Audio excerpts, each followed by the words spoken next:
Good evening everyone, welcome back to our another new vlog. তোমাদেরকে কথা দিয়েছিলাম next ভ্লগে শ্রেয়ার ফুল look নিয়ে তোমাদের সামনে কিন্তু হাজির হব, তো সেই কথাটা আমি রেখেছি। এই হচ্ছে আজকের ব্রাইড, আমার বোনের বন্ধু শ্রেয়ার, ওর ফুল লুক ভীষণ সুন্দর লাগছে, ভীষণ মিষ্টি লাগছে, একটা পিঙ্কিশ গ্লো করছে ওর পুরো মুখে।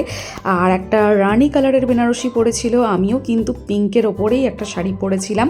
আমাকে কেমন লাগছে সেটাও কিন্তু জানাতে ভুলো না। শ্রেয়াকে তো আমি নিজেই কমপ্লিমেন্ট দিচ্ছি, আর তাছাড়া সববার শ্রেয়ার লুকটা ভীষণ ভীষণ ভীষণ পছন্দ হয়েছে, অসাধারণ লাগছিল ওকে সামনে থেকে দেখতে। বোন কিন্তু শ্রেয়াকে রেডি করেই ঝটপট ও নিজে রেডি হতে চলে গেছিলো, কিন্তু সিঁদুর দানের আগে কিন্তু বোন এসে পড়েছে।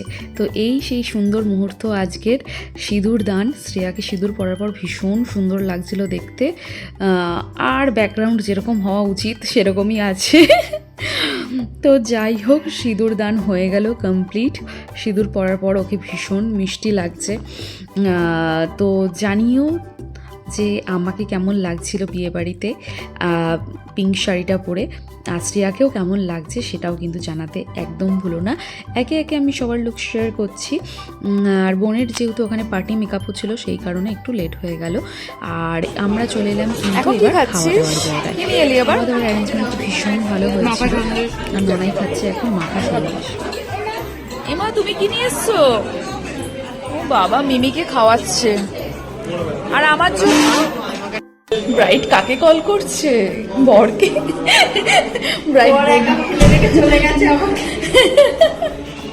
প্রচুর সিঁদুর পড়েছে নাকে, খুব ভালোবাসবে বর তোকে।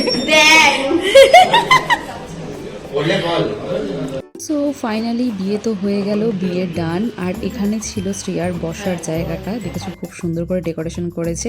বিয়েটা কমপ্লিট হওয়ার পর আমরাও সবাই মিলে কিন্তু ডিনারটাও করে নিয়েছি, খাবার ভীষণ ভালো ছিল। তো আজকের ব্লগটা ভালো লাগলে অবশ্যই like, comment, share and subscribe করতে একদম ভুলবেন না।